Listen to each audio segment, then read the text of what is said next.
అనుదిన వాగ్దానం, daily promise. దేవుని నామానికి మహిమ కలుగును గాక. మన ప్రభువుకు రక్షకుడైన యేసుక్రీస్తు వారి శుభనామములో మీకు నా హృదయపూర్వక వందనాలు తెలియజేస్తున్నాను. ఈ దినం దేవుని మాట, దేవుడు మంచి బహుమతి నాకు దయచేసెను. ఆదికాండం 30:20. దేవుడు మంచి బహుమతి నాకు దయచేసెను, నా పెనిమిటికి 6 కుమారులను కని ఉన్నాను అని లేయా చెబుతా ఉంది. రూతు 2:12 చూస్తే దేవుడు ఇచ్చి బహుమానము సంపూర్ణమైనది. అలాగే యెషయా 62:11 చెప్పబడినట్లుగా దేవుడు ఇచ్చి బహుమానము దేవుని యొద్ద ఉంది. సామెతలు 11:18 నీతిని విత్తువాడు శాశ్వతమైన బహుమానాన్ని పొందుకుంటాడు. ఫిలిప్పీ 3:14 క్రీస్తునందు దేవుని ఉన్నతమైన పిలులకు బహుమానం కలదు. అలాగే 1 కొరింథీ 9:24 మన ఆత్మీయ జీవితంలోని ప్రతి పోటీల్లోనూ పోరాటాల్లోనూ బహుమానం ఉంటుంది. ప్రకటన 2-3 అధ్యాయాల్లో చూస్తే జయించే వారికి ఆయా బహుమానాలు ఇవ్వబడతా ఉన్నాయి. హెబ్రీ 10:35 త్యాగపూరితముగా నష్టాన్ని, కష్టాన్ని, బాధను, శ్రమను అనుభవించిన వారికి ప్రతిఫలంగా గొప్ప బహుమానం కలుగుతుంది, దేవుని ముందును మనుషుల ముందు కూడా. మరి ముఖ్యంగా కీర్తన 127:3 చెప్పబడినట్లుగా కుమారులు యెహోవా అనుగ్రహించు స్వాస్యము, గర్భఫలము ఆయన ఇచ్చు బహుమానమే. అలాగే రెండవదిగా చూస్తే ప్రసంగి 3:13 మరియు ప్రతివాడు అన్నపానము పుచ్చుకొనుచు తన కష్టార్జితం వల్ల సుఖము అనుభవించుట దేవుడిచ్చు బహుమానమే.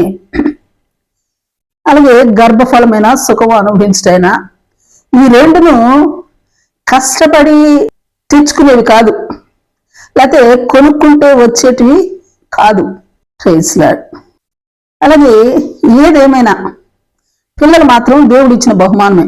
దేవుడిచ్చిన బహుమానంలో పిల్లలు అతి శ్రేష్టమైన బహుమానమును, మిక్కిలి మంచిది అని చెప్పక తప్పదు. Praise Lord. మరి ముఖ్యంగా హెబ్రీ 11:26 చెప్పబడినట్లుగా మన విశ్వాస జీవితం నాకు ప్రతిఫలంగా కలుగుబో బహుమానమునందు దృష్టి ఉంచుదాం, విశ్వాసవీర్యమై విశ్వాస జీవితాన్ని కొనసాగిద్దాం.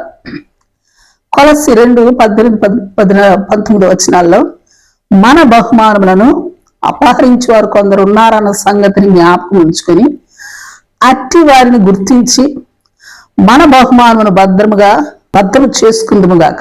Praise Lord. అలాగే దేవుడు మనకు అనుగ్రహించిన పిల్లలను ఉచితముగా అనుగ్రహించి బహుమానమేనని నిర్లక్ష్య పెట్టక వారిని బట్టి దేవుని పట్ల కృతజ్ఞత గలవారమై వారిని భద్రంగా కాపాడుకుంటూ దేవుని కొరకు దేవునిలో పెంచినట్లు జాగ్రత్త పడదుముగాక. ఆమేన్. Praise lord. ప్రార్థన చేసుకుందాం. ప్రేమ నమ్మకం కలిగిన మా పరలోకపు తండ్రి, మీ పరిశుద్ధ నామమునకు స్తుతులు, స్తోత్రాలు దేవా. మీరు మాకు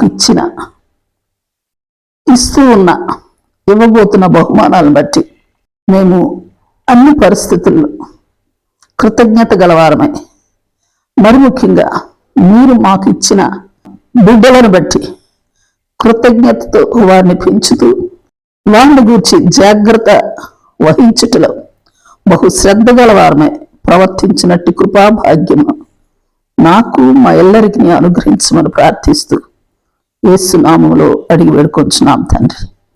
ఆమేన్. ఆమేన్. Praise lord. రేపు మరొక వాగ్దానంతో మనం కలుసుకుందాం. ప్రతిరోజు ఉదయం ఈ కార్యక్రమాన్ని వీక్షించగలరు. తిరిగి మళ్ళా రేపు ఉదయం కలుసుకుందాం. దేవుడు మిమ్మల్ని దీవించును గాక.